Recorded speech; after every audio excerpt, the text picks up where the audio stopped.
एक समय की बात है, प्राचीन भारत में आनंद नाम का एक युवा भिक्षु रहता था, जो गौतम बुद्ध का एक समर्पित अनुयायी था। आनंद ने बुद्ध की बुद्धि और करुणा की प्रशंसा की और उन्होंने अपने जीवन में उनकी शिक्षाओं का अनुकरण करने का प्रयास किया। एक दिन जब आनंद जंगल से गुजर रहे थे, उनकी नजर शरारती बच्चों के एक समूह पर पड़ी। बच्चे गांव में घुस आए एक आवारा कुत्ते को चिढ़ा रहे थे और पत्थर मार रहे थे। आनंद उनके क्रूर व्यवहार से बहुत परेशान हुए और उस असहाय प्राणी की रक्षा के लिए दौड़ पड़े। आनंद ने सौम्य और करुणामय आवाज में बच्चों से अपनी हरकतें बंद करने को कहा। उन्होंने दयालुता के महत्व को समझाया और बताया कि कैसे निर्दोष प्राणियों को नुकसान पहुंचाने से भविष्य में उनके लिए नकारात्मक परिणाम हो सकते हैं। हालांकि कुछ बच्चों ने सुना, अन्य लोग आनंद की बातों पर हंसे और अपनी क्रूर हरकतें जारी रखीं। इस घटना ने आनंद पर गहरा प्रभाव डाला और उन्होंने गौतम बुद्ध से सांत्वना और मार्गदर्शन मांगा। उन्होंने बच्चों के साथ परेशानी भरी घटना को साझा किया और उनकी समझ और सहानुभूति की कमी पर निराशा व्यक्त की। गौतम बुद्ध ने आनंद की बात ध्यान से सुनी और फिर शांति से मुस्कुराए। उन्होंने कहा, मेरे प्रिय आनंद, कुछ लोगों के लिए निर्दयी व्यवहार करना स्वाभाविक है, खासकर जब उनमें समझ और जागरूकता की कमी होती है।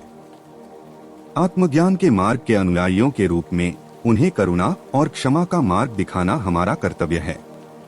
आनंद हैरान हो गए और उन्होंने पूछा, लेकिन मैं उन लोगों को कैसे माफ कर सकता हूं जो दूसरों की पीड़ा के प्रति इतनी क्रूरता और उदासीनता दिखाते हैं। गौतम बुद्ध ने एक दृष्टांत के साथ उत्तर दिया, एक बार एक आदमी था जो अपनी पीठ पर क्रोध का भारी थैला लादे हुए था। वह अपने क्रोध के बोझ तले दबकर सड़कों पर चल रहा था और उन लोगों से बदला लेने की कोशिश कर रहा था जिन्होंने उसके साथ अन्याय किया था। एक दिन उसका सामना एक से हुआ बुद्धिमान ऋषि, जिन्होंने उनसे पूछा, क्रोध की इस भारी बोरी को क्यों ढोएं? यह आप पर बोझ डालती है और पीड़ा लाती है। इसके बजाय बोरी को छोड़ दें और अपने भीतर शांति पाएं। उस आदमी ने इस विचार का मजाक उड़ाते हुए कहा, लेकिन इन लोगों ने मुझे चोट पहुंचाई है, मैं उन्हें माफ नहीं कर सकता। ऋषि ने मुस्कुराते हुए कहा, माफी उनके लिए नहीं है, यह आपके लिए है। क्षमा करके आप स्वयं को क्रोध के बोझ से मुक्त करते हैं और मुक्ति पाते हैं। आनंद, मेरी शिक्षाओं के अनुयायी के रूप में आपके पास क्षमा करने और खुद को नाराजगी के बोझ से मुक्त करने की शक्ति है। करुणा को अपने कार्यों का मार्गदर्शन करने दें और उन बच्चों को क्षमा की परिवर्तनकारी शक्ति दिखाएं। गौतम बुद्ध के ज्ञान से प्रेरित होकर आनंद को एहसास हुआ कि क्षमा वास्तव में एक उपहार है जो वह न केवल दूसरों को बल्कि खुद को भी दे सकता है। वह करुणा से भरे हृदय के साथ गांव लौटे और एक बार फिर बच्चों से मिले। उन्हें डांटने या निंदा करने के बजाय आनंद ने बच्चों के साथ समझदारी और दयालुता के साथ व्यवहार किया। उन्होंने सहानुभूति और करुणा की कहानियां साझा की और उन्हें दूसरों की भावनाओं और उनके कार्यों के प्रभाव पर विचार करने के लिए प्रोत्साहित किया।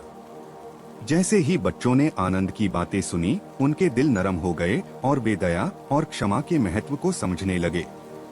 उन्होंने सभी जीवित प्राणियों के साथ करुणा और सहानुभूति से व्यवहार करने की कसम खाई और उनका दृष्टिकोण क्रूरता से देखभाल में बदल गया। उस दिन से आनंद गांव में एक मार्गदर्शक बन गया और गौतम बुद्ध की शिक्षाओं से प्रेरित होकर करुणा और क्षमा का मार्ग सिखाया। उनके कार्यों ने कई लोगों के दिलों को छू लिया और गांव एक ऐसा स्थान बन गया जहां दयालुता और समझ पनपी। कहानी का सार यह है कि क्षमा और करुणा परिवर्तनकारी शक्तियां हैं, जिनमें घावों को भरने, रिश्तों को सुधारने और सहानुभूति और समझ से भरी दुनिया बनाने की शक्ति है। गौतम बुद्ध की शिक्षाओं से प्रेरित होकर आइए याद रखें कि क्षमा कमजोरी का प्रतीक नहीं है, बल्कि एक उपहार है जो हम खुद को और दूसरों को देते हैं, जो हमें सच्चे ज्ञान और आंतरिक शांति की ओर ले जाता है।